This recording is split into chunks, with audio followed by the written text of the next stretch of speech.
Hi, my name is Tyvis Powell, former Ohio State Buckeye and national champion DB.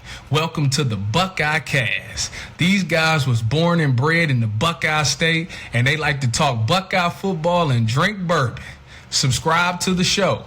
Now pour up a drink and pull up a stool. Here's your host, Joe Warwick. Get him, Joe. All right, Tyvis, we appreciate you. All right, folks, we are back. We got your instant reaction show tonight to the Washington game. Wow, this lighting is aggressive in my face. How's that? Yeah, this is not looking great, folks. Anyway, we're back. We are minus Shawn tonight. Somebody told me he's at a Senior Frogs in Cancun, Mexico, so what could go wrong, right? South of the border. Jeff, what do you think? What's the likelihood he ingests some narcotics tonight?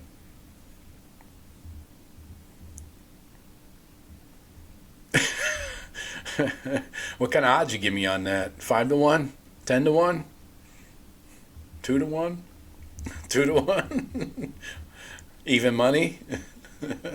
Yeah. No home field advantage there, right? Yeah. So we're going to talk about the Washington game. Looked like an awesome atmosphere, honestly, with the sailgating and all the shit. I mean, get me on a boat with some drinks. Yeah, I don't know if I'll get off for the game. That's what she said. What else? We'll get ready kind of for this Minnesota game, but do we really need to get ready for a Minnesota game? I don't know. Probably not. Oops. Yeah. At least it's a night game, right? A night game blowout. Yep. Enjoy. Yeah. So, yeah. Looks like it's going to be good weather-wise. It's 77 right now in the Columbus area. Your Doppler weather is next. Anyway, yeah. Hey, folks, if you want to support the show, we really appreciate it. Hit subscribe, like. If you're new to the show, because we're live on Monday nights, not Sunday nights, we're going to try this out. We got good feedback from some of our loyal listeners. So we're going to try it out, see how it goes. Who knows? We might switch back if things don't go well. But does anybody even notice? That's the question. Support the show by hitting thebuckeyecast.com. Get in there, get yourself some gear. Everything's on sale every day this month. And share the show with a friend. We really appreciate that. We're on Instagram for now. YouTube, live, yes. And Twitter. So, for now. We'll see how long Instagram wants to last. Usually it craps out in about 30 minutes. So, if you're on Instagram watching, you might want to pop over to YouTube. That'd be my advice. Especially if you want to get in the chat and join the conversation. Jeff, we got to give props to Odysseus, right? For last week's question, which Power 4 coach will be fired first? Nailed it. Gundy. Mike Gundy was the answer. Sam Pittman was a close second. He was, I think somebody suggested him second. It might have been you, Jeff. Yeah. So now it is funny how things come around. Who's the interim head coach at Arkansas? That motorcycle daredevil son of a bitch. Sorry. Can you coach with a neck brace on? Is the question. I think you can. Yeah, right. What could be worse? Yeah, right. It just means more. Yeah, it screams more. So yeah, I love that Bobby Petrino is going to be the head coach of Arkansas again, because why not? We need more of that. We need to recycle more coaches in the SEC, I think. Right. Right. Oh, man. But, hey, if you are one of those females, you might get a sweet ride on the back of a Harley. So, there's that. Well, hey, you can't predict the future. Yeah, so let's see. Any other games? How many games did you watch this weekend? Because there was a good slate.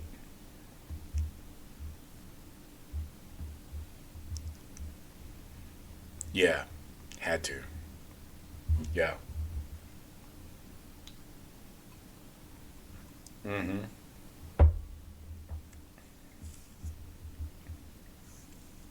Oh, I missed that. But we got to talk Drew Aller, right? Is anybody surprised? I mean, at this point, I got it right here. Let me throw it up on screen. I got the Spider-Man meme for Penn State quarterbacks. There you go. Yeah. Oh, shit. Yeah. Yeah. Yeah. Oh, wait. I'm sorry. People aren't hearing Jeff. I did not add him.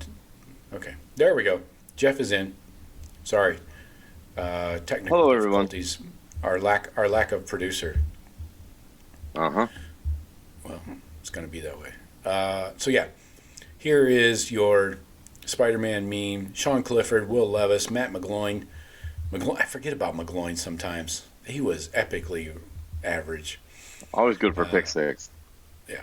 Christian Hackenberg, always good for a sack off. Sack off, jack off. Bo Pabula never even got any time. That guy had to transfer out. Yeah. Trace McSorley, of course, well known. Drew Aller now is the Sean Clifford of. He's the Sean Clifford of Matt McGloin's. With McSorley, the last quarterback that beat us, I think he was the 2016 era with Saquon. Mm. That's when the running quarterback, because he could move. He got out of the pocket a lot on us and hurt us with his legs. The rest of those guys are just a bunch of sandbags. Right. Okay. Let's see what else. So in this Penn State game, I mean, honestly, I picked Oregon. They were road favorites, and I mean Drew Aller doesn't show up until he's down 14, right? Yeah, and that gets you just enough hopes up to then shit on him right at the end. He's like a Cleveland Browns quarterback, right? Oh God. he's your Bernie Kosar, your Brian Sipe, or the 52 they've had since then. Yeah. I love that dude with the jersey that has all the names. That's a good. Jersey's getting long. Jersey. Yeah. Now Hope he got a double XL. Yeah. But yeah, I mean, Aller he has not changed. He has not developed. That's my beef. I love the guy. I know he's from Ohio. I love Ohio guys, Ohio quarterbacks. I'm not shitting on him. And it's just at some point you got to be be kind of critical of a guy that's not getting the job done. But you say, like you said, Joe, he hasn't changed. That's an indictment on the coaching too. I mean, very much. Yeah. I mean, there has been no development. He may make the NFL. He will never be a starting NFL quarterback. He's not consistent. He's consistently inconsistent. He'll be a lifetime backup. Yeah, like if he can stick around, I mean, like Bill Levis. Levis, I think he'll. I don't know. And Levis was a first round pick. Yeah. Or should have been. Maybe he slipped to the second or third or whatever. I forget. But it was way too high, regardless. Way too high. Yeah. That's what she said. So. It was that mayo in his coffee he was known for. Oh, God. What a douche. That'll make you healthy. But what about the running game here? Katron Allen, 54. Singleton, 21 on 11 carries. What are we even doing? Blows my mind that they can't even their pro. I mean, those are pros. Those are pro running backs. I mean, like that's what everybody tells me. They can't get nothing going, and they don't. And forget a deep threat. I mean, okay, Ross. They got that Ross kid. Allard made a great play. That touchdown pass late, but he's only. You got to know if you see a couple good throws like that, you got to know the shit's coming right back to zero shortly. They cannot consistently get the ball to the wide receivers. No, this has been an issue for decades. And now with the transfer portal, every year we got to go get guys. Remember they got our guy a couple years ago. I thought Pena was supposed to be one of the best receivers in the portal last season. They shouldn't have went to Penn State then. Not a good decision maker. 2 for 16. The Ross guy, 4 for 48, and that includes 1 catch for 35. Yeah, they'll say the touchdown was about 30, 40 yards. So. I mean, and that's they had to have been open. There had to have been more open shots downfield, or some running lanes for the running backs. I mean, what are we doing? Right. Excuse me. Franklin's went through how many OCs over the past 5-6 years? But the song still remains the same. Yep, because it's coming from the same artist at the top. Yeah. And that's what they say. They say that Franklin gets involved in these big games. He gets involved in the game planning. The rest of the season, no, hands off. The Ohio State game, definitely the Oregon game, probably the Michigan game. He gets involved in the game planning the week of. And clearly that's a problem because what was the record? He's top 10 teams. 4-21. Yeah. So something's not working. You might want to rethink things. Yeah. Shut up and stay home. 276 total offense by Penn State. Now I would say Oregon does look like this. I would say if people feel that we're number one in the country, Oregon's a clear number 2. I think the 2 best teams playing football and then college football right now reside in the Big Ten. Maybe even 3. Penn State's going to win. They're winning. They're winning most teams in the country. They're beaten Saturday night, even with the output you just read. Yeah, I thought it was interesting that Oregon jumped the Canes because I've seen people pumping up the Canes lately and trying to. I saw one poll. It was somebody's individual poll on Twitter, talking head, of course. They had the Canes number 1 in the country. I don't know how you got there, but I don't want to know. So I mean, beating Florida, beating Notre Dame. I mean, this is not a Florida team that matters. No, and how good is that Florida loss really, or Florida win really going to look when they're 7-5 or 8-4 by some miracle? They're 1-3 right now. They're 1-3 now, and they got a long ways to go too. They got Texas, A&M, and then A&M, Mississippi State, Georgia. Yeah, this is lucky to be a 6-6 team in Florida. Yeah. So I mean, no credit. Yeah, going there. back to Oregon and Penn State, man, I don't know what is going on there. Kotelnicki clearly is not the answer. Jim Knowles, he just gave up 424 yards of offense. We've seen that show before. It takes him a year or 2 or 3 to get his defense totally installed, he likes to say. So I don't know, man. They'll probably still make the playoffs, don't you think? Penn State. I mean, yeah, they're 10-2. They're 2 losses. 10-2 again, yeah. But they can't afford a slip up to Iowa at Iowa. Hello. Yeah. We've seen that movie before. Nebraska coming into Happy Valley. I don't know. I mean, if I had any faith in any of those other coaches, yeah. Maybe, but I mean, they'll probably. I'm guessing they're going to be 10-2 again. They don't have Michigan this year, do they? No. Yeah, of course. Yeah, because At UCLA, Northwestern at home, at Iowa, at Ohio State, then Indiana. Indiana could give them a fucking game, man. yeah, sure could. I mean, yeah, I mean, or Oregon just put up over 400. We saw what Indiana's capable of, against Illinois. So then they got Sparty, at Sparty, then Nebraska, and then at Rutgers. So I could see 2 losses out of this final 8 games. good. Yeah, I mean, 9-3 off of a team that they were expecting to be fighting for the title. Everybody coming back, Right.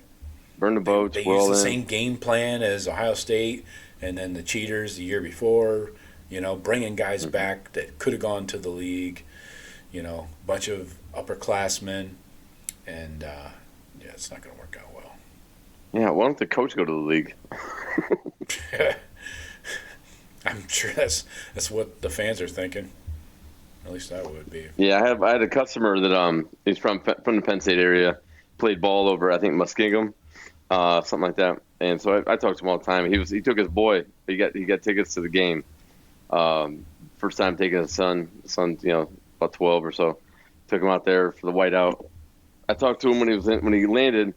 I have not talked to him since. He feels the same way as he's a diehard Penn State guy. It's just Franklin. They don't trust him. The fan base, they know. Yeah. They thought maybe they would be able to win this game in spite of him, but you never know. Your coach swings a bit heavy stick, so he's too much influence. It's sad, but A great game though. I mean, it was still a great game. I mean, the comeback. Yeah, They were yeah. 17. I thought it was over. 17-3. I thought it was over. I almost flipped. Yeah. I almost flipped to the big screen, the Bama Georgia game. Then they started to come back, so we kept it on there. But right. And then only to let you down again. Bama, Georgia. Any thoughts there? Quickly? Georgia. We don't want to spend too much time on this. No. No, but Georgia giving up 24 points in the first half. Eye opening. Yep. They got problems, man. They got defensive problems. What about Bama not scoring a point in the second half? They fixed their problems. Yeah. I mean, Apparently. to not score in the second half and then to hold on and still win. Yeah. I don't know. It's odd. Remember last year, Bama jumped out on them huge. Yeah. And then they fought back from, I think, 28 down or 24 down and almost come back on them and won. But That was a high scoring affair, right?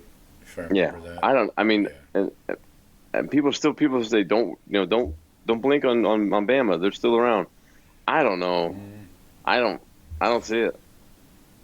Yeah, me neither. Yeah.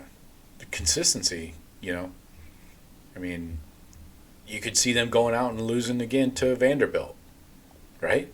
Wouldn't that be something? Just like last year, It would be falling right something. in line. Oh my God, I can't believe they put Vandy right at the schedule, like the SEC schedule. Yeah, makers. Like, next. hey, Yeah. let's try this again. Just fucking with them. But yeah, I mean, Bama's gonna have their. I don't know if Bama's got Texas this year. I haven't looked at the schedule at all, but No. Bama could. I could see them losing another game. Well, they go Vandy, Missouri, Tennessee right in a row. Yeah, 2 of those 3 got them last year. So LSU coming up. Oklahoma. LSU. Oh, Oklahoma. If Mateer's back, look out. Yeah.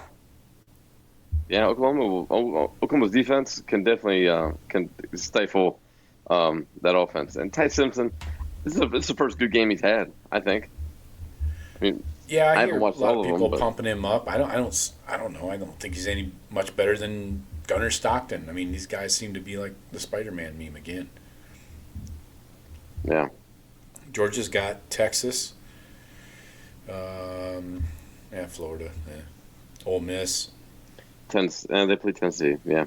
Ole Miss. Now, that Ole Miss LSU game, I don't know. I think Ole Miss found their starting quarterback. That Trinidad Chambliss. Oh, yeah. That kid is electric, man. He makes plays.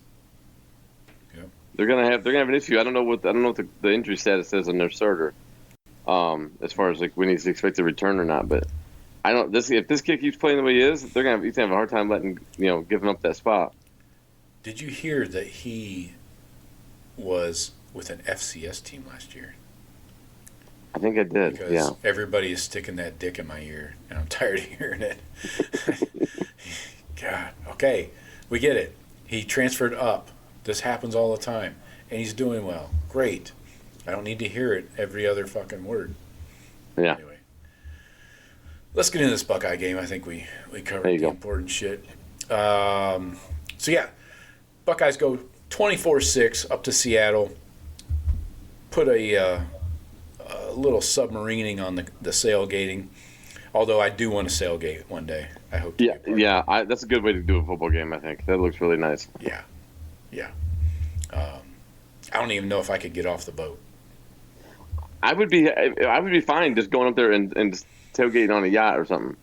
I'd sit on there the whole time, right there in the bay of the stadium. That seems pretty cool. Exactly. So, just want to remind everybody we're on Monday nights now. We moved the show from Sundays to Mondays, and we got some questions in the chat. Let's go ahead and hit these couple of questions. We're going to get to all of them. I'm going to pop them up on screen, and we'll answer all these. These are good questions I want to hit it with. From third and 33. That's a lot of threes. Question.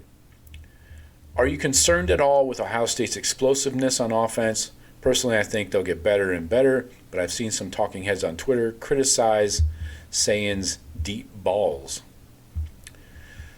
So you think Sayin's not going balls deep enough? Oh, I don't think we're asking him to. I think we will be opening up the offense as it goes along, but I think Ryan Day is really is dead set on just getting to the next game. Win the game, move on. Win in advance. Yeah. I think they're going to open up as much as they need to. I'm not concerned at all with his deep ball throwing. We haven't really seen enough of it, but I think he has the arm. He has a better arm than Will Howard last year. I'll tell you that. Most of his deep balls were underthrown. Yeah. So no, I'm not. I haven't seen anything that really causes concern yet.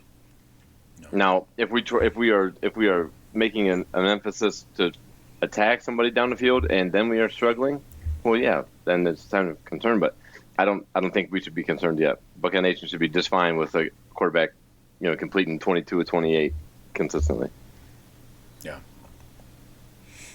And the follow-up, the shoe talk followed up with the defense was stifling, and Day and Hartline called a conservative game plan.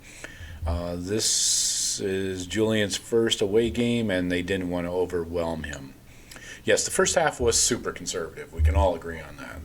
That's clear, right? I mean, and then they opened it up, late in the first half, and then of course the second half coming out.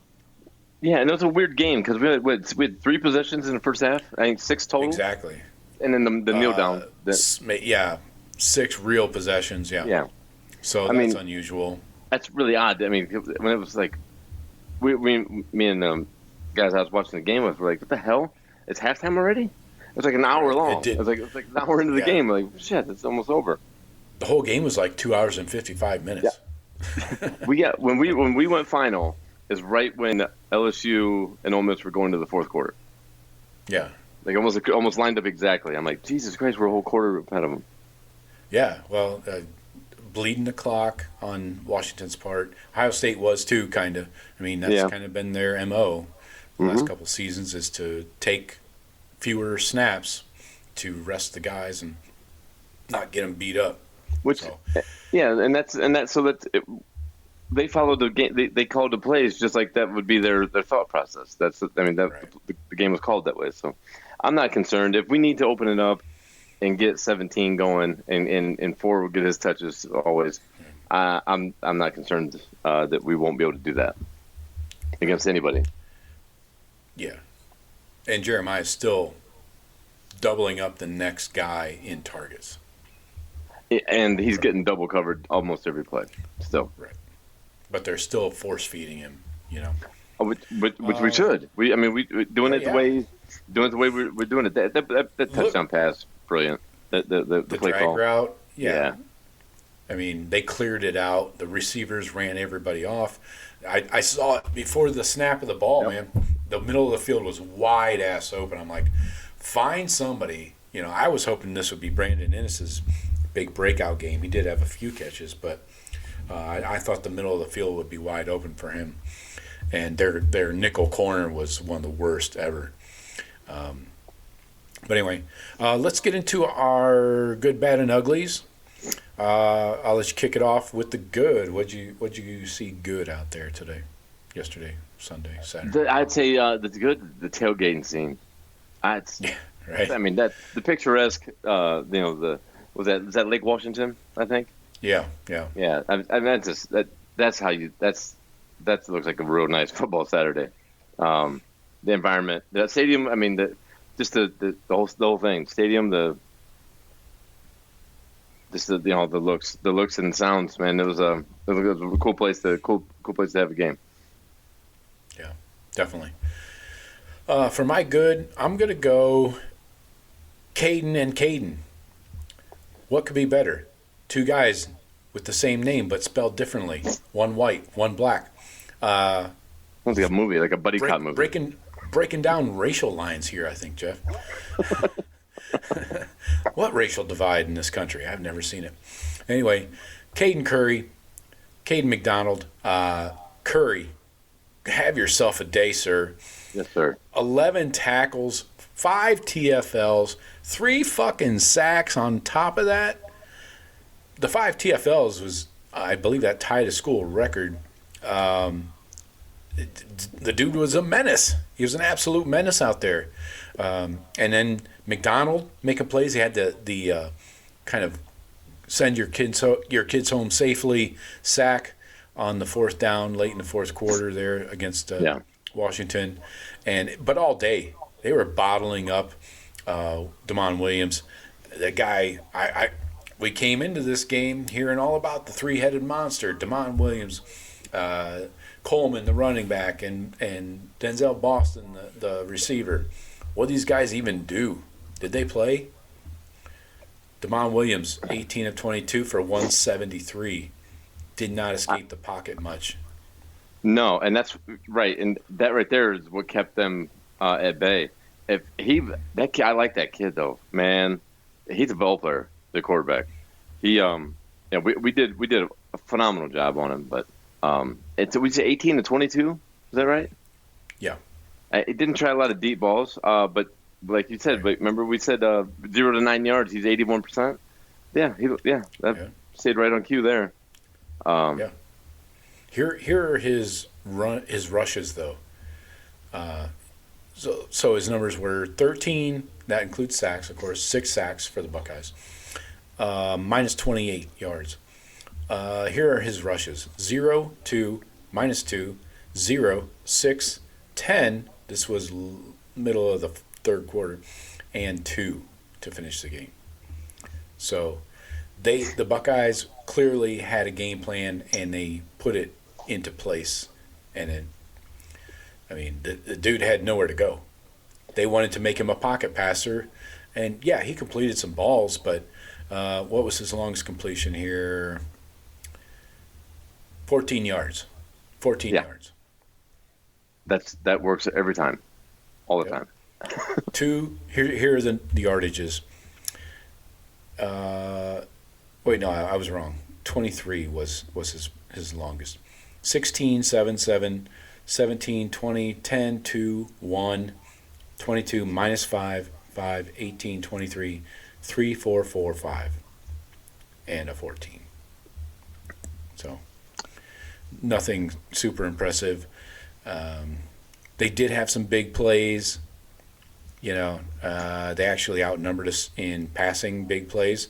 They had 6 plays over 15 yards. We had 3. Rushing, though, we had 6 plays over 10 yards. They had 2. And one of them was that 34-yarder Jonah Coleman rush. So, right. Yeah. Let's get back to our good, bad, and ugly here. Jeff, go ahead with your bad. Well, my bad, our red zone execution. We're still not moving bodies consistently enough in red zone in the run game. Kind of a struggle we had last year as well. We gotta execute better in the red zone because we're not gonna be able to just kick field goals against say Oregon or maybe even Penn State. Yeah, for my bad, I'm going with the O-line. I was less than impressed with the O-line, the blocking. If you listen to the Daily Blitz today, check it out. Not great. I went through the grades for everybody, especially the run blocking. Carson Hinsman was a 75, Montgomery a 74, but Sarabelt a 74 as well. But then it drops off. The tight ends were okay. Phillip Daniels is a big problem. I would have yanked him off the field after that second penalty. Can't have that. Can't have 15-yarders. No. So, you said, and that was with an S. That was multiple? Yeah, no. He had 2, yep. Yeah, no good. One was a false start, I believe. So, but that goes to where? How do you pronounce the other guy's name? Omianwa? Yeah. He didn't play. No. What? This guy was supposed to be the left tackle coming into the season. They thought. This guy's. He's not even with Daniel struggling like he was, and with the penalties, he wasn't. There's no urgency for the coaching staff to this guy deserves playing time. This guy's screwing up. We're putting him in. What's going on with that guy? Where's our depth? Right. And then Tegra is still a big problem. A 52.6. He's a really big. He's really really big problem. Physically he's a really big problem. And he allowed a pressure in pass protection, so that's what we're dealing with. So O-line is my ugly, or my bad. Let's go to ugly for you, Jeff. Fumbling a punt return. Yeah. That gave him. That was three. Why can't we get special teams right? You know what? And it's not. Because we know we don't have a special teams coordinator now, and we have each of the position guys are doing their own little portion of special teams. Yeah, right. But we've had special teams coordinators every year the past 5-6 years, or since Dave's been there.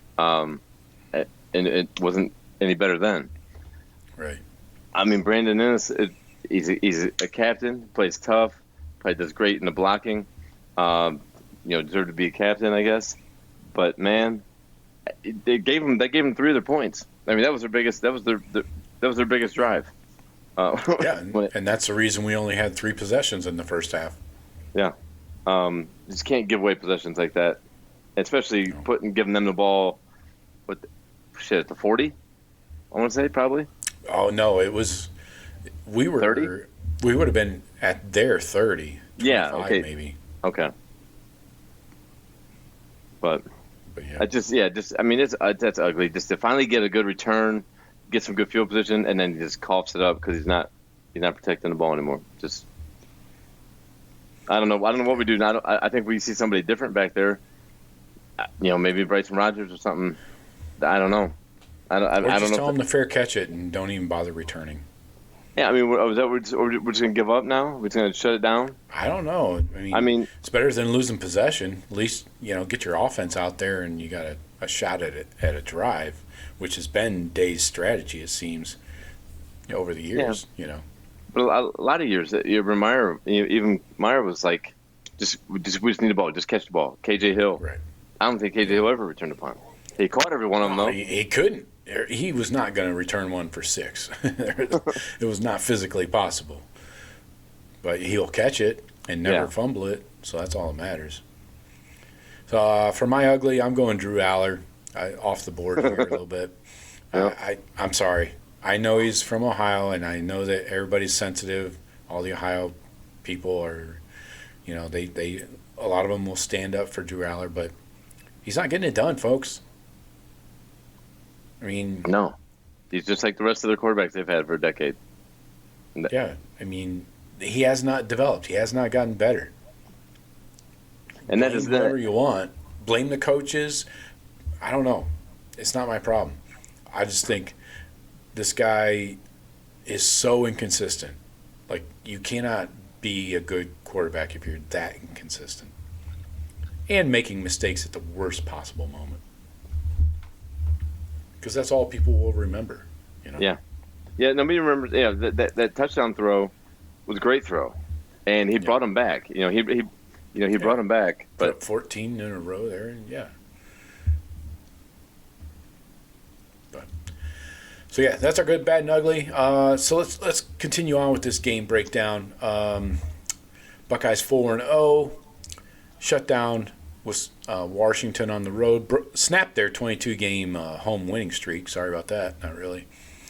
But Ohio State controlled this game really with the defense and on offense not really making any mistakes. The punt return doesn't count on the offense in my book. right.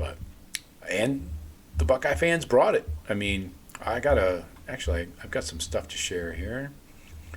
Videos and stuff. Oh, Yeah. Wait a second. Well, all right, at the end of the show, remind me to talk about Dan Lanning.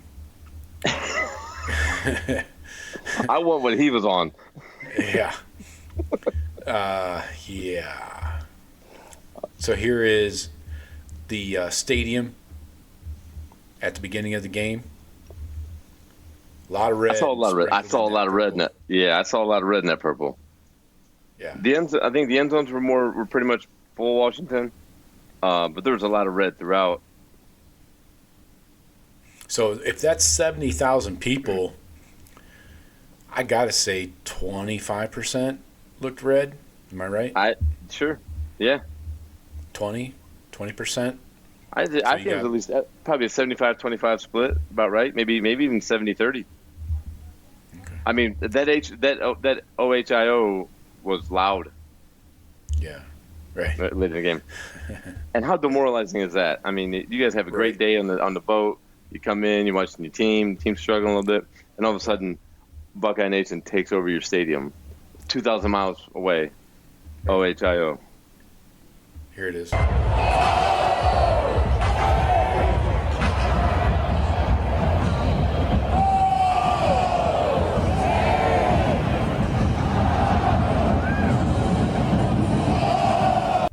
yeah, that's what we do. Walk in your trap, take over your trap. Mm-hmm. Let's see. We talked about the 3 possessions in the first half. Only 7 total possessions for the game.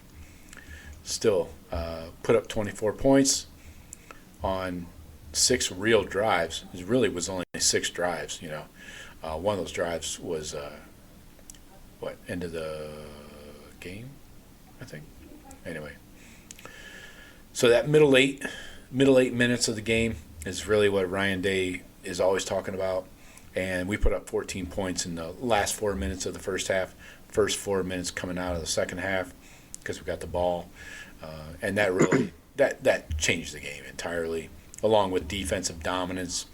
We mentioned Caden Curry. I've got a Caden Curry clip here for us. Let's go up here. Caden Curry. Curry and McDonald were our 2 leading tacklers. When's the last time we had our 2 D linemen were 2 of our leading tacklers? That's crazy. Probably the 90s. Here's Pincus and Brable. sack. Right, exactly. He tried to get off the pass, but he was swallowed up there. Well, great game. I mean, it's reminiscent of the JT game against Penn State a couple years back, except minus the interception, of course. But just wreaking havoc. The whole D line, the whole D line played great. I thought. I mean, with just even C.J. Hicks coming in, Kenyatta, I had him on the microscope. Will Smith Jr. Making plays. Jr. Yeah, they all followed their game plan. Great. Yeah. Defensively, I was looking at total snaps here.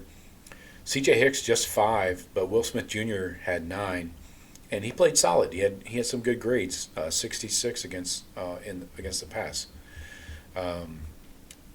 What else? I was going to go back to Caden McDonald, the huge 4th down sack we talked about. I can show you that right now.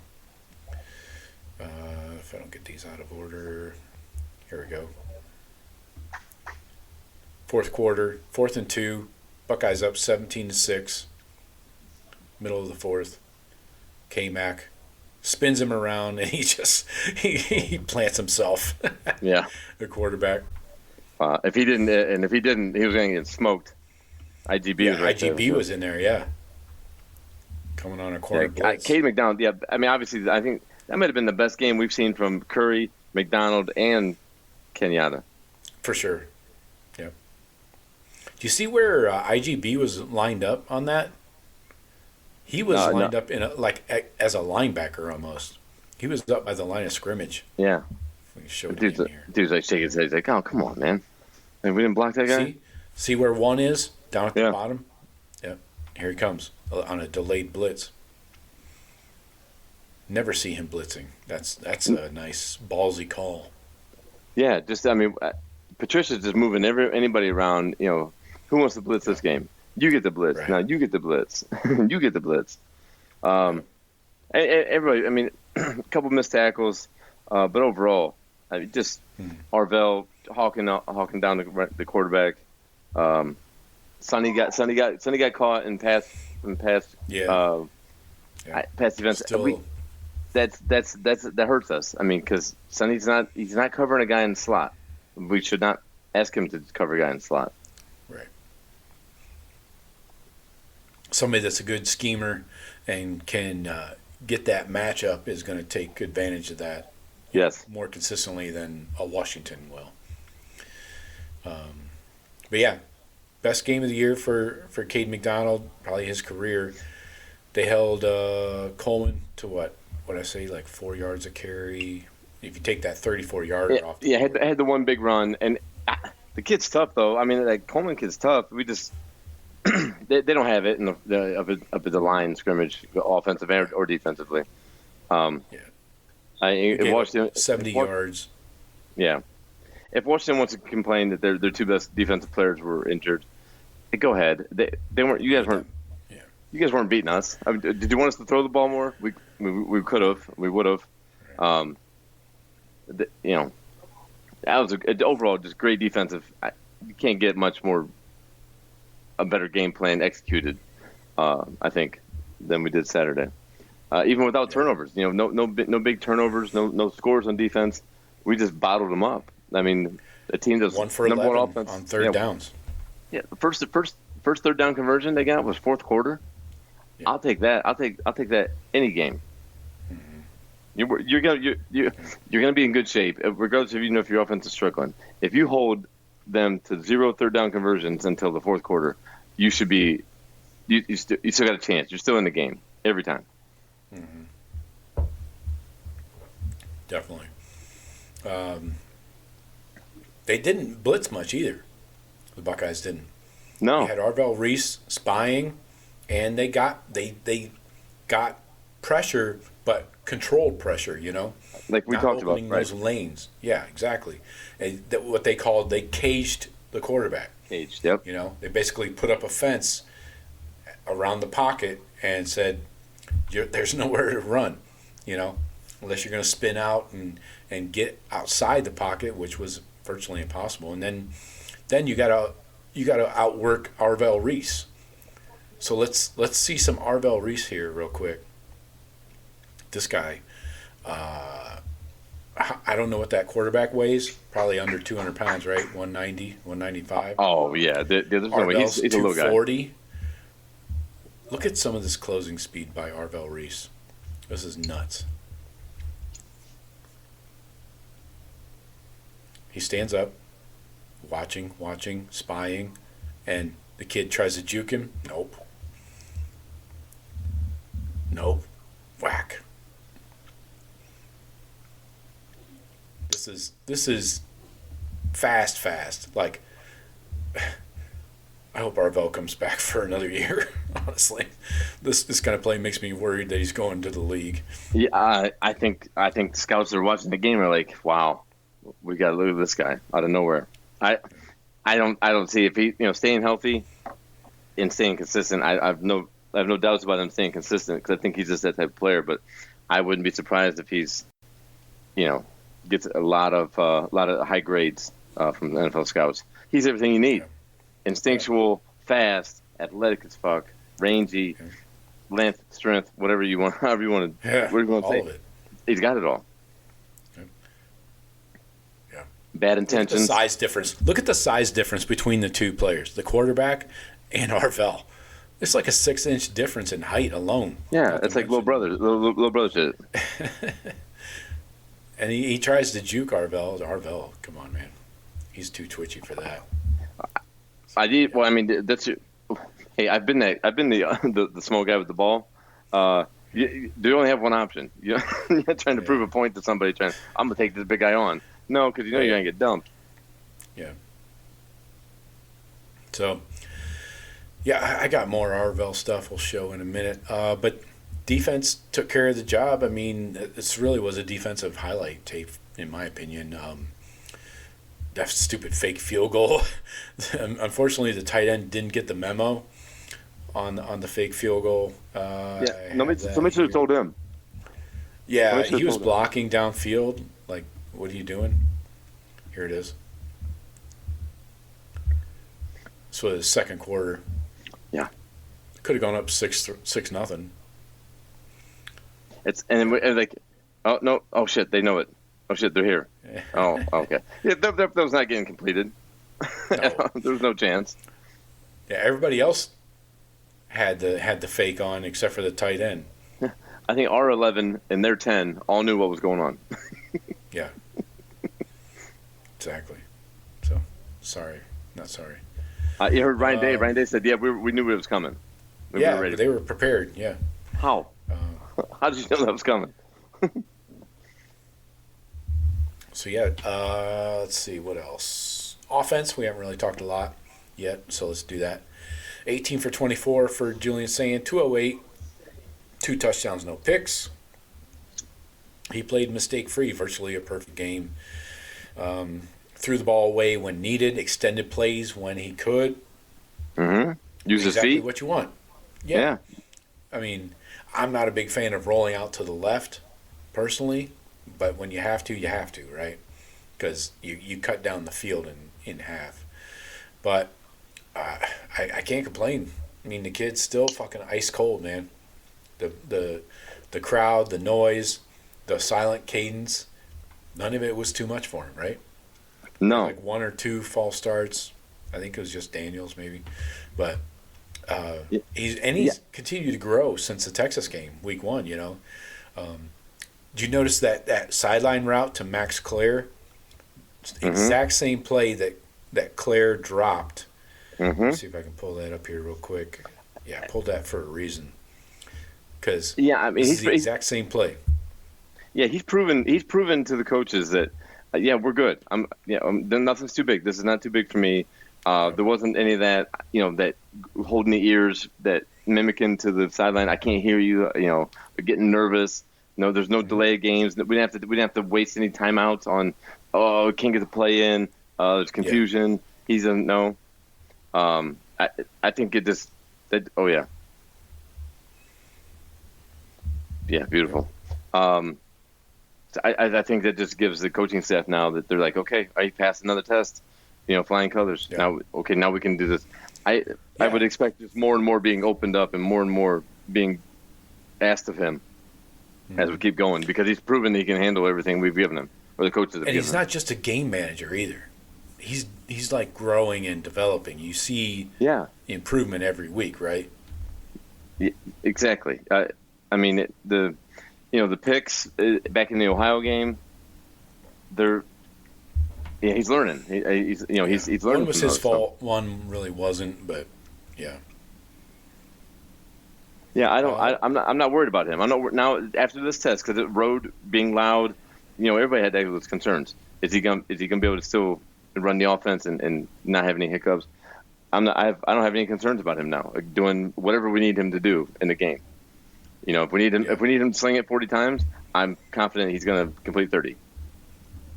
Yeah, he had one streak of 10 in a row completed at the 3 minutes left in the second quarter, going in and then coming out of halftime.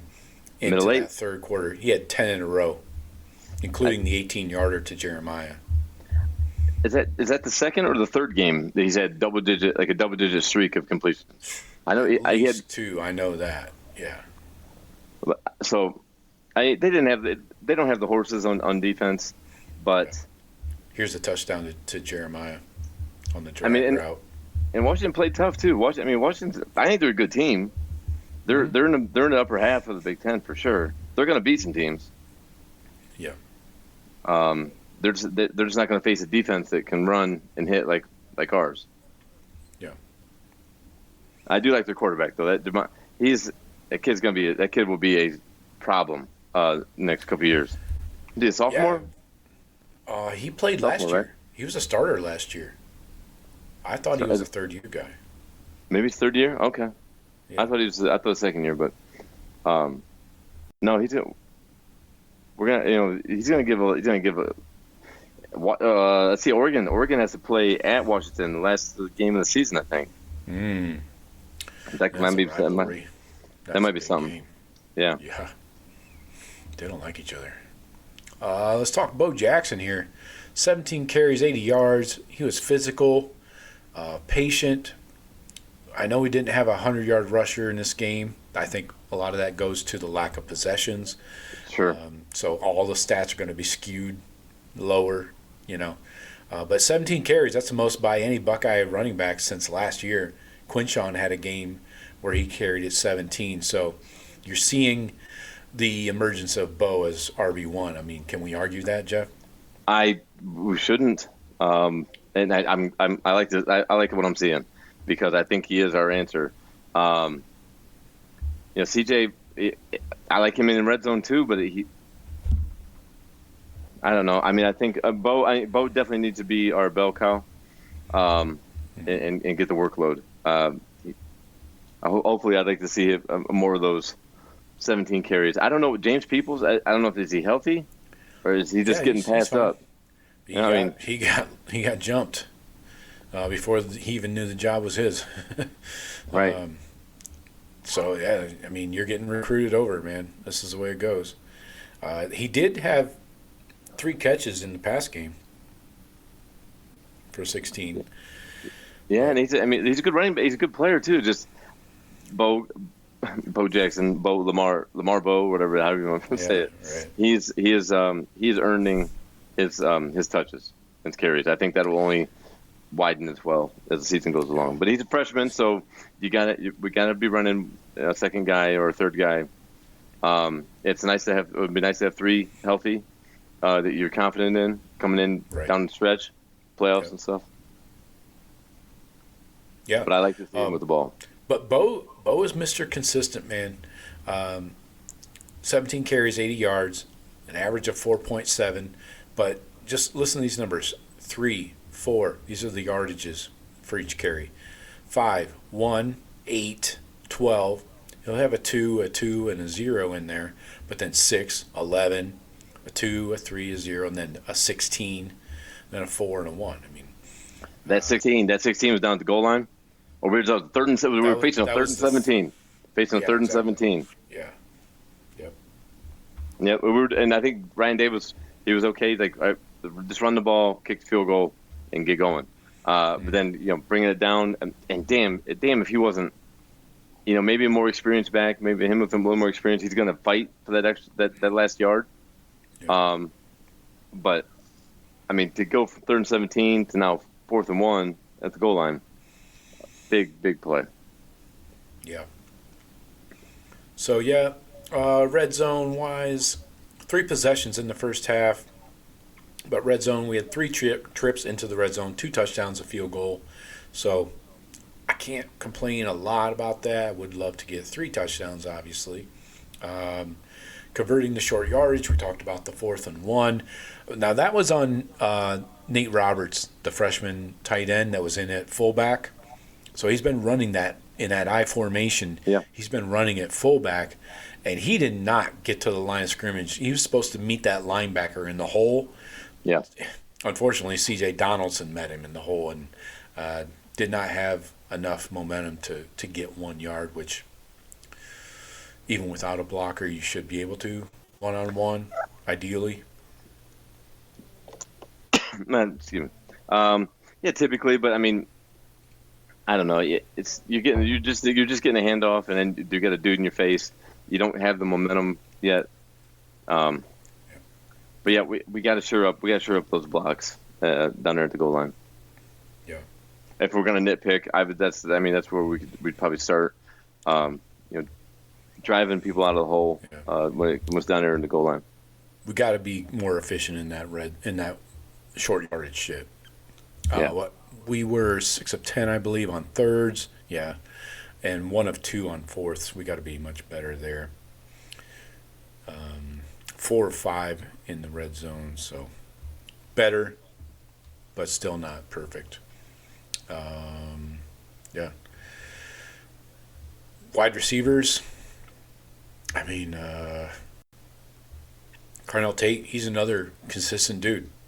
You throw it his way, he's gonna catch the ball. Look at this. You talk about consistency, man. 3 catches, 33 yards. Each catch was 11 yards. Right. 3rd and 4 on the Washington 12. He gets an 11-yard catch, first down. 2nd and 10 on the OSU 37, 11-yard catch, first down. 2nd and 2 on the UW 32, 11 yards, first down. Dude's money. And he has like a 32, 33 game stretch of at least 1 catch.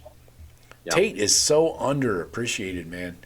And I get why. I mean, you got an alien on the other side of the field, but fuck. Tate's quietly, I say quietly, like, not really. I don't think he's that quiet, but he's becoming a first rounder. I think so. I mean, in my opinion. We'll see what that 40 time is, and that's gonna, how he tests. That'll all determine that stuff. But I mean, yeah, he's gonna be a top 5 receiver drafted, I think. Mm-hmm. I'm not sure who else coming out or whatever, but I haven't really looked at that. But he's definitely opening. I mean, scouts are definitely looking at him.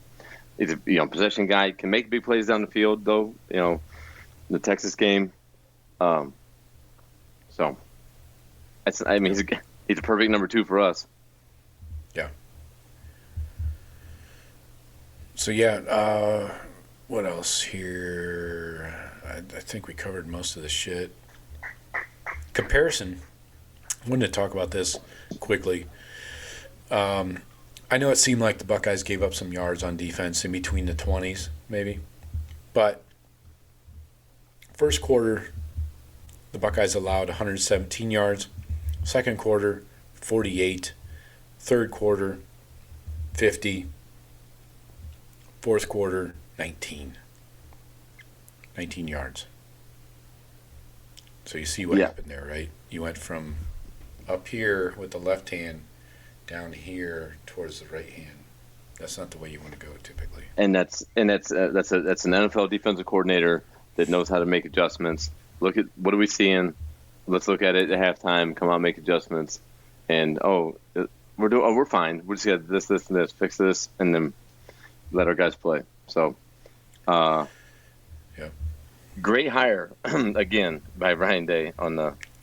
Somehow you upgraded your defensive coordinator, which was the best. He was the highest paid defensive coordinator in the country. Oh yeah, yep. You still leveled up on that. But check out these stats. Right now, nationally, the Buckeyes are first in scoring defense, allowing 5.5 points per game. Total defense, 8th, 229.3 yards per game. Pass defense, 132 per game. That's 8th also. Rush defense, 97.25. That's 27th. We got to improve that, obviously. Third down conversions by the opponent, 22.64. That's 4th nationally. And then opponent red zone conversions, first in the country, 28.57%. Not bad. Fake field goals will help. Well, Is this defense better than last year's? I Yes. mean, there's eight new starters, and we're better. I think Jermaine Matthews is better than Denzel Burke. I think I can't say Jalen McClain is better than Lathan Ransom. I won't say that. Please don't. Arvell Reese is better than Cody Simon. And that was going to be my next thing. And Cody Simon was the heart of a defense who I thought was playing at an All-American level at the end of the year. He was, at the end of the year, in the playoffs for sure. And Reese said, "Hold my beer. I'm going to show you All-American from the jump." Yeah, for 12 games plus. Yeah. D-line. Hopefully injuries stay away. K-Mac. I think K-Mac is better this year. He wasn't a starter. Edric Houston needs some work. Can't have penalties and stupid penalties. Caden Curry seems to be better than Jack and JT at times. If you take away the playoffs last year where Jack went wild. Yeah, I think take away JT's Penn State games. Well, and JT was great against the run. He wasn't as much of as a pass rusher, but he was great at the edge, controlling the edge. So Curry and Jackson, I think. I need to see more from Kenyatta to say that. Yes, but we saw a jump, I think, this week. He was disciplined, at least following the scheme of the defense. A couple of those plays.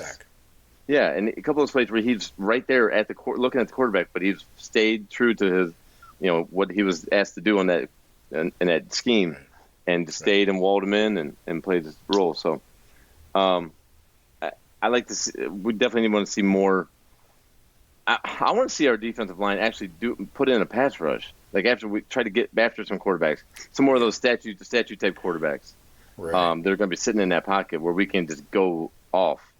Because I think Kenyatta, I think maybe that's where Kenyatta, we're not seeing his stats so much because he's not, he's playing in the scheme. He's not just putting his ears back and going. Right. But we'll have those opportunities though. We will have some opportunities where we're just all right. When Curry goes to that middle, and we got C.J. Hicks on the left. C.J. Hicks, Curry, and Kenyatta. I love that three down rush. And then you got Arvell coming in or something. As a fourth pass rusher, that those plays work, man. I think we're gonna get a lot more opportunity for that as the season goes along. Right. We face what three? I say three quarterbacks that are that could hurt you with their legs. Navarro from OU and especially this guy we just faced, and I'd say in Arch, but we're not gonna have much more of those quarterbacks. Obviously, though, Michigan will pose that same threat, and we will be very well versed in how to handle that. I don't know Minnesota's quarterback. I don't know who that is. I'm guessing he's a tall white guy that's slow. That's fair. Yeah, probably has a good arm. Drake Okay. Lindsey sounds like a transfer. Sounds like dead meat. Yeah, exactly. Let's see what else. Oh, so as far as the Ohio State identity, what do you think? Is this clearly this is a defense first team? Can we say that? I mean, that's clearly the strength. Yes, I mean the strength. Sure, yes. Now Sayin's growing quickly, developing quickly, but Bo Jackson, RB1. I mean, does that running game take precedence? Maybe, I don't know. Does this become a more balanced attack on offense? There's a lot to figure out here. I think the offense. I think we can do pretty much what we want to do when we need to do it. I think. I was like last year. I was concerned that we got to be able to, when we get the lead, just take our two pro tailbacks and just pound the rock and just eat clock, like how we finished the Penn State game last year. We'll need to get to that point, and here in the Big Ten play, teams like Minnesota, we got Purdue this year, I believe. I don't know what the hell they got, but as long as they don't have Rondell Moore, I think we'll be fine. Yeah, he's not walking through that door. that very, very short door. But our identity, yes, is the defense. That defense will travel and keep us in every game this year. Yeah. So yeah, and then we just have to iron out these red zone offense and short yardage situations. I think we're golden. I mean, I know the game is different, and I think we're not seeing anything when we're first and goal inside the 5 or inside the 10. We're not looking at Max Clare. We're not looking at Jeremiah. You know, it's pretty much it's either short passes to the flats or we're trying to power run the game. Yeah, they're bringing in 12 or 13 personnel. And you can still run jump balls and some crossing routes and all that kind of stuff, even with your 3 tight ends. I think we'd like to see. I'd like to see some more aerial attack, even down there inside the goal line area. The tight ends. Yeah. Something. You got Jelani. You got fucking Claire. These guys are big dudes, man. Yeah, because I mean, Merrick, Christian, and none of them are small. No. I mean, they're all 6'4" and up, but. Jelani's a freak. I mean, fuck, just throw it up. Yeah, I mean, we haven't. That's one thing we have not really shown or unleashed at all is, we have a freshman tight end that comes in and plays fullback for us. He's the 5th, I think. So, let's try to let's utilize him more than just crossing routes when it's 2nd and 1 from the 40. Yeah, exactly. All right, let's get ready for this Minnesota game. Week 5, I guess.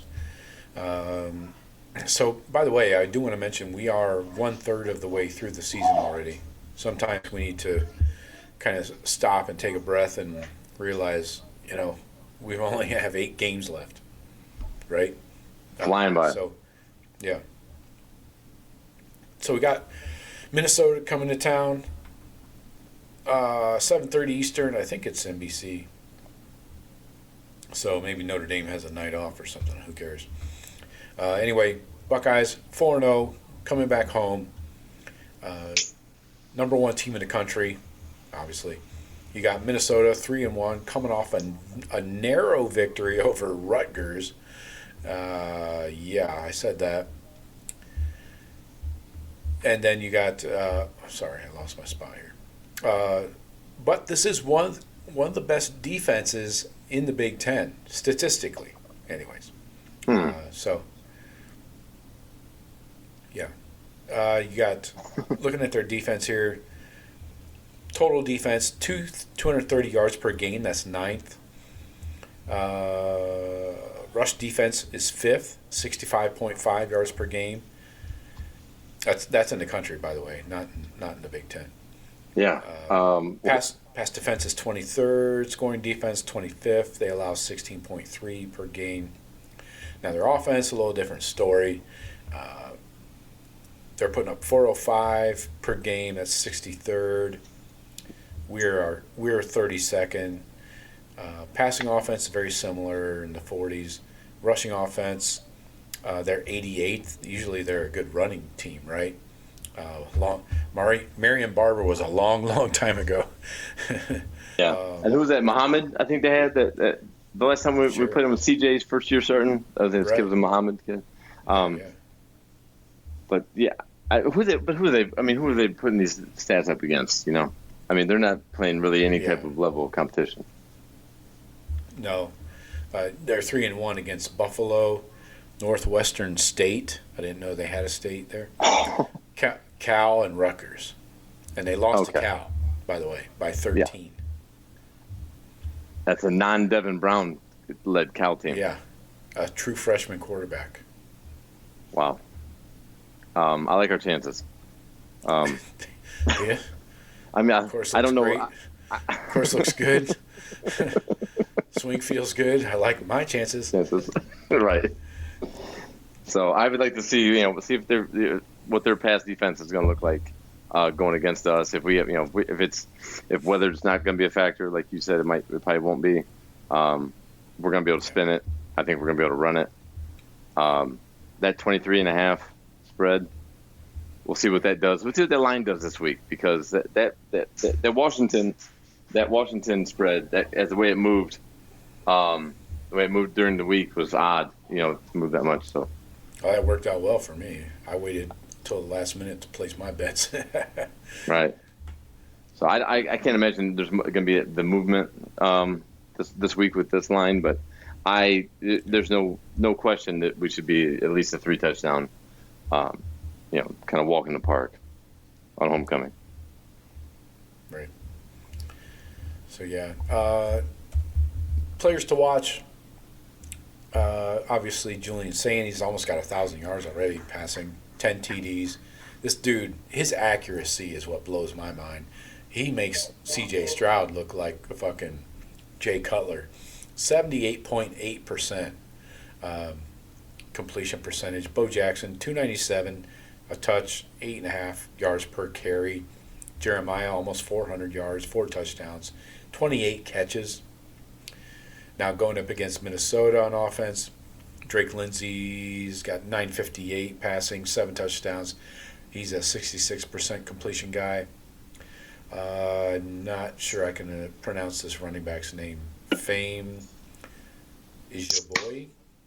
It's your boy. It's your boy. Fame's your boy. It's your boy. Yeah. Lamping, cold lamping. 173 and a touch for him on the season. Not great. And then the wide receiver, Javon Tracy, 204 and 2 touchdowns. So Minnesota's balanced on offense, but they lack the weapons, clearly. That sounds like a recurring theme for them. Right. I mean, yeah, copy and paste every season. Ohio State's red zone defense is probably going to shut down any scoring chances the Gophers have. Freeze, Gopher! I did like that quote from PJ Fleck saying, talking about Ohio State's defense, and he said, "Hey, credit to Washington for getting 6." Yeah, they could have had 9. Yeah, he knows. I mean, he knows what they're facing. He's gonna. They kind of teams got to know at this point. Like, okay, now they've done it against. They did against Grambling. They did against OU. They did against Texas. But that was whatever, however you want to say, Texas isn't. That's not the Texas that's going to be at the end of the year. Well, it's not this. It's not the defense. It's not the Buckeyes that you're going to see in November either. Yeah. But yeah, it's not going to be the same Texas at the end of the year. Yeah, are we? I'm not seeing a lot of change.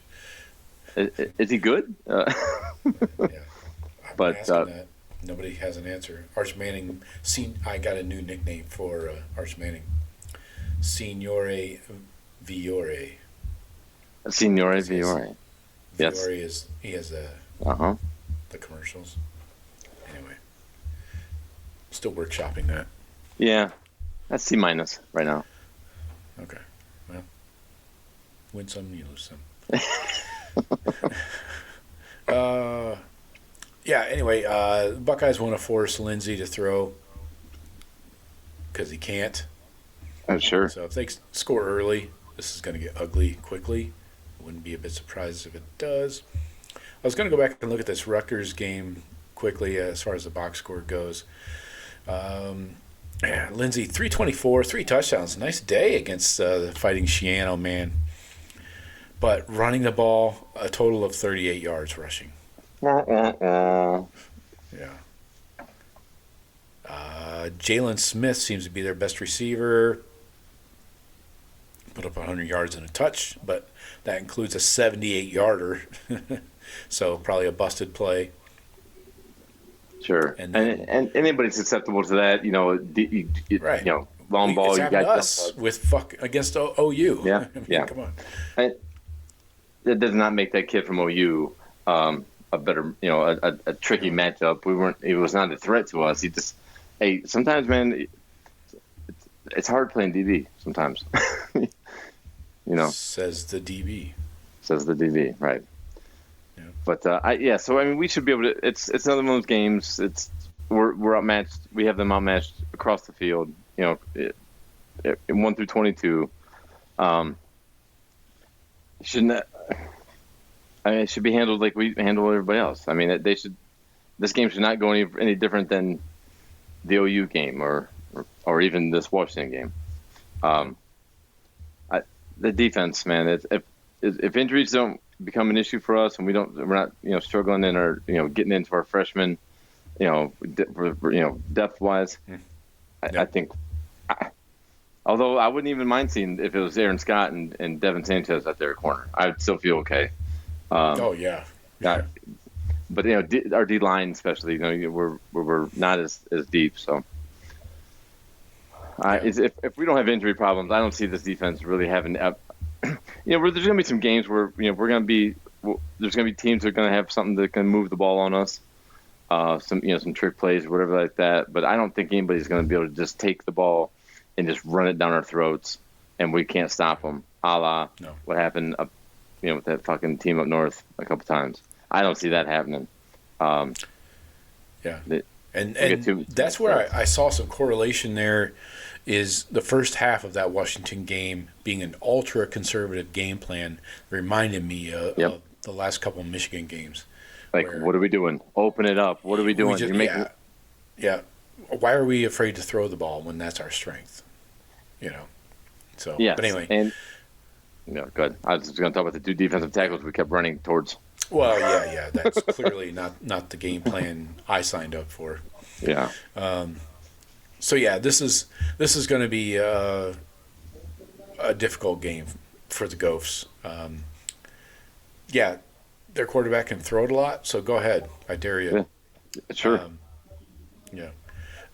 Just a side track here. I'll come back to the Minnesota game, but I'm looking at the PFF big board right now for the 2026 draft. Caleb Downs, number 1 player. Yep. Off the board. Correct. Carnell Tate, 19. So those are 2 first-rounders. Arvell Reese, 38th. So that'll be a second-rounder. He'll move up. Yeah. I can't see him moving down. Max Clare, 52. Sonny Styles, 55. K-Mac, 66. Kenyatta, 69. Nice. IGB, 165. Jermaine Matthews, 167. Oni Anwa, 227. Interesting. What is going on with it? I mean, this kid's he's not even seen the field. With an offensive lineman committing penalties and struggling, we still doesn't see the field. Yeah. CJ Donaldson, 311. Caden Curry, 392. Curry has to move up after this week. This cannot be updated recently. He is only 6'3". I think that hurts him a little bit. Yeah. But I mean, playing in that like that role that Jack's gonna be in with Pittsburgh, that 3-4, that outside linebacker, rush end hybrid, Yeah, he's still 260. I mean, so he's got size. Yeah, and just playmaking. I mean, dude. I mean, if you go back and look at him, freshman year limited playing, even last year limited, as junior, but. He's always around the ball. Always around the ball. Yep. So, we got some comments in here. What's up? Stephen Cherry's in here. He says, "Hey, Joe and Jeff, go Buckeyes." All right, good to see you, Stephen Cherry. Let's pop your comments up here. Coming in late, but never too late to get off a nice prediction. Thank you for reposting the stream on Twitter. We appreciate that, Stephen. He says, "Did I miss the memo? This is your new time slot." Yes, you missed the memo. Sorry. I'll have my secretary get that out to you. We are Mondays, 8 o'clock now, going forward. And, And then Stephen Cherry. A score prediction, 56-10. 56-10. Buckeyes throttle the Gophers, he says. I'm guessing that's the over. Yes, very much. I don't agree with this over-under of 44.5. The Buckeyes are going to hit that on their own. I'm right there in line with Stephen Cherry. Well, we'll save that for a little foreshadowing for the end of the show. Yeah. Well, it is the end of the show. Oh, we're at the end of the show. Well, let's do score predictions after your comments. Yeah, I'm ready. Let's go. Buckeyes are favored by 23.5. I think we covered the Minnesota side of things, right? I mean, they're going to throw the ball, play some defense a little bit, maybe. We'll see. That's their plan. I mean, everybody's got a plan until they get punched in the mouth, right? Yeah. Or you play Rutgers. So, yeah, Jeff, you're up 23.5. Total 44.5. What do you got?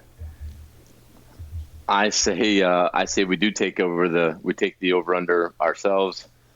I'm going to go 46-13. I think I'm saying eventually I think we're going to give up double digits at some point in the season. Yeah. I don't think Minnesota should be the team to do it, but I'm just bet one of them's going to have to. Somebody is at some point. I think they scored late on our freshmen maybe. 46-13. Buckeyes roll. We've only allowed 2 touchdowns here through 4 games. This 1 touchdown, 2 field goals is how I see that 13 coming. All right. I think this is a dominant performance. It's not one of those take them into deep waters kind of games. It's we're up, comfortably at half, and we coast into the fourth quarter. So I'm going 39-10. Take the over, easy cover, and drive home safely. I don't see how the Gophers, and PJ knows it. He said as much in this press conference today. I mean, he's already a beaten man, in my opinion. If his entire career at Minnesota hasn't beaten him down yet, this one will too. Look so let's go. J.K. Dobbins, Joe, tearing it up for Denver right now. J.K. Dobbins, he looks healthy, man. Good to see him. Nice. That dude's had multiple rebounds from injuries. Right? Multiple. But he's looking great though. Good to see. That's great. Good dude. Let's go microscopes on offense. What do you got for the Buckeyes? You know what? I'm gonna go out. Do I want to go see? Do I want to see tight ends get involved? I want to see. Give me Brandon Ennis. Give me Brandon Ennis at home. Let's have a game, Brandon. Let's get that fumble out of you. I didn't see any other receivers coming in for him, right? There wasn't. No, Mylan Graham got in there a little bit. I saw him a little bit. I didn't see. Nobody got targets. No. Let's go Brandon Ennis. I think everybody's going to be able to do what they want to do. But in a game like this, JT's going to do his thing. Tate's going to do his thing if we give him the ball. Ennis is going to have to do. He's going to have to show us something. He's got to make it another weapon. Show somebody that's looking at our tape. Oh shit, they got 3 of them. There's 3 of them. I think at some point we kind of have to make Jeremiah like no joy. We can't use Jeremiah. I'm good with that. Like the quarterback. Yeah. Like we can't use Caleb Downs on defense. So. Yeah. All right. For my offense, I'm going Bo Jax. That was my other pick. I was looking at the thing about him too. I mean, this is going to be interesting. Going against a good defense, what can he do against what was that? What did I say? The 5th best defense in the Big Ten or in the country? Run defense. Yeah. Yeah, 5th. 65.5 yards per game they're allowing. So 5th in the country, the Gophers defense. Let's see what we can do. And I put a lot of this on the O-line. This is not just a Bo Jackson thing. We need that O-line to show up after the shit show up in Seattle last week. I need to see some push. Let's move some fuckers off the ball, and let's see if these Gophers really have any ass in their pants. Yeah, I mean, we looked at we're going in Washington game. They're number 1 offense in the country against so-so competition, and we showed them what Buckeye, playing against Buckeyes looks like. Let's see what the run defense against so-so competition can hold up against us. Now, our O-line should not let them. Depending on if our O-line can make them look like the Minnesota Gophers or like a real defense. I would like to. We got to show them that your false hope of your defensive stats. Yeah. Okay, let's go to microscope on defense. Who you got other than Caleb Downs? I'm gonna go back to Sonny Styles. Okay. Sonny makes plays. Sonny, when he gets a hold of you, he doesn't let go of you. No. But I want to see some more playmaking. Tackles for loss. Read and react. driving to the ball, bad intentions, the whole deal. He makes plays. He makes the sound plays, but show us the freak athlete that you are, and get after this quarterback. Okay. I'm going Kenyatta Jackson. Let's put together 2 weeks in a row of consistent pressure. He had 6 pressures last week. Led the team actually in pressures. And very 6, disciplined. Played with discipline. Even though Caden Curry had the 5 TFLs and 3 sacks, Kenyatta actually had 6 pressures, 3 hits on the quarterback, and 1 sack. So let's see consistency week to week by Kenyatta. That's been the only thing holding him back. Yeah. So let's see Kenyatta getting pressure on this guy. This guy could be one of those statue guys that we're talking about. What's a Drake Lindsay? Yeah. Yeah, like you said, Joey. I think this might be the game where we finally can get our defensive ends letting them loose. Let Curry and them and the CJ Hicks in there in the rotation, and Bo Atkinson, all of them. They're all making plays when they're in. But they're playing it within the scheme of the defense. Let's see them really just all right. Pin your ears back, boys. They're throwing the ball here. It's 2nd and 12. It's 3rd and 9. Get after him. Because this guy's not hurting us. With his legs. I think we'll see a lot of that, and I expect to see a lot of pressures. Right. I'd say stat lines as a team along the same lines. The amount of pressures, tackles for loss. This guy is not a run threat whatsoever, at all. I'm saying. His carries are all sacks. He had 2 carries against Rutgers for -7. Those are sacks. So let's see this pass rush that we're just kind of playing. We're kind of playing within scheme and kind of holding ourselves, but. Yep. Let's see. Got a couple more comments a couple more from Steven. We'll pop these up and then we'll get the hell out of here. Steven says, James Franklin and Aller wet the bed yet again. Can't believe people fall for the hype every season. Yeah. Why? Somebody needs to answer me why. Every year we have to listen to this bullshit. Penn State, they're going to be a contender. They were up there, in the top 5 preseason rankings and stuff. It's like, nope. Same shit. I agree. Next up, Stephen Cherry says, Donaldson has to be able to pick up a yard. No excuses for that. I agree. I can't argue with that.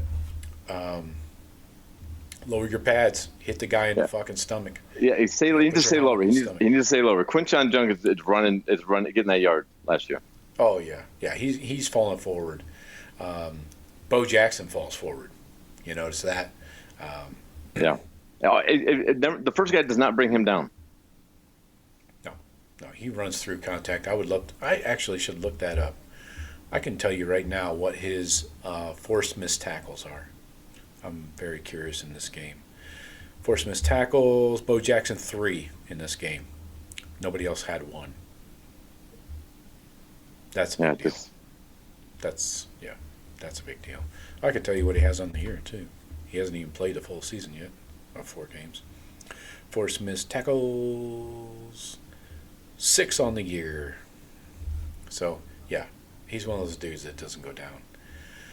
One more comment here from Steven, I believe. Yeah, he said, I was having Michigan flashbacks in the first with the play calling. Exactly.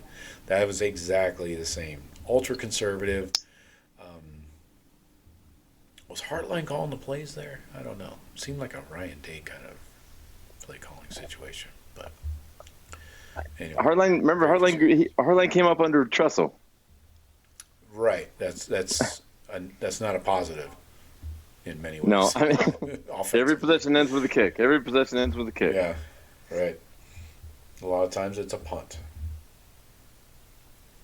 But I think we're going to see more like we were talking.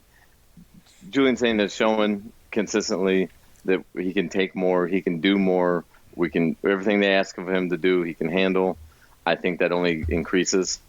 But at the same time, if we're up 3-4 touchdowns, we're not going to be pushing the ball down the field anymore. So, which is smart too. I mean, I don't mind just winning with their offense having no shot of scoring. I don't mind if us only scoring 3-4 times. You know what I mean? Yep. because they're showing offenses are showing zero threat against us. Right. Before we get out the door, I have one clip to leave you with. This is a must-watch. Unbelievable focus. Our quarterback is an absolute all-star. Our team, man, special, man, special. You described this group to us during the week as What having an are elite you on, level man? of focus. How did that play Man. into the victory tonight? That Never lost their what composure I heard for a somebody second. say. I think it was Highs and lows in this a game. podcast That's a great football Saturday team. night. Guy Right, said, threw some punches. could you punched even more, win right? around here Anything if your coach isn't just a little What kind psycho? of statement does this victory Yeah. make for your program? We're on to the next game. We got to keep improving. Yeah. Keep growing. We're going to The see still some great shot. I got teams in the this still league. It's shot. unbelievable. That is What scary. an unbelievable atmosphere. Got a ton of respect for Coach Franklin. I tell you what, though, Man, they're DeCorey and Moore. I see why we wanted Think them. about it for a second. Those eyes. His fucking eyes fucking freak me out. Dude, he is out of control. But you know what? You gotta like the intensity and whatever. It's usually you don't hit that stuff right at the end of the game. Usually Yeah, you like a wait till halftime you get in the thing or locker something. room. or in the locker room maybe blast off. But Yeah. Steve Jerry says landing on the booger sugar. man, I tell you what though, that DeCorey and Moore, Joe, he's their number one threat. Oh yeah. He's their number one option. If we didn't have JJ, he would have been a Buckeye probably. You know what? Probably. Maybe that's what did it. Or Oregon offering them. Maybe they offered him a new shoe too. That helps. Yeah, that helps. Hey, how about this? Real quick, Naeem offered. We lost the number 2 corner in the country because Phil Knight was going to make him his own signature shoe. Sure. I saw Oregon have freshman corners in the game, crunch time, and it wasn't Naeem offered. That's interesting. Yeah. For sure. Maybe not getting that shoe after all. I'm going to have to go check those snap counts to see what kind of snap counts he's getting on the year. I did not see his name at all or hear his name. But anyways. Nice. All right. Well, I think we've done enough damage for one night. We are back on Mondays. We're back on Mondays. Shawn will be back next week. We'll all be here. And we'll recap this Minnesota game and get you ready for, Illinois next after that, right? Yeah. Another big nooner, I'm guessing. They just announced that today. Big noon for Fox. Well, the other 2 games that's Michigan going to USC and Indiana going out to Oregon. So they're both going to be that Indiana later. game is going to be interesting. Yeah. What Indiana's offense and Oregon's defense? Yeah, looking forward to that. But we'll get a nice homecoming victory here, ringing in nice 3, 4, 5 touchdown lead. Yeah, let's get healthy and make sure everybody's 100% and start this next. We got 2 more road games out of the next 3, I believe. So anyway, appreciate everybody watching. Hey, hit the BuckeyeCast.com. Get in there, get yourself a shirt, hat, whatever, and share the show with a friend. We appreciate it. And as always, Jeff, I appreciate you. Always, brother. Talk to you later. Go Bucks.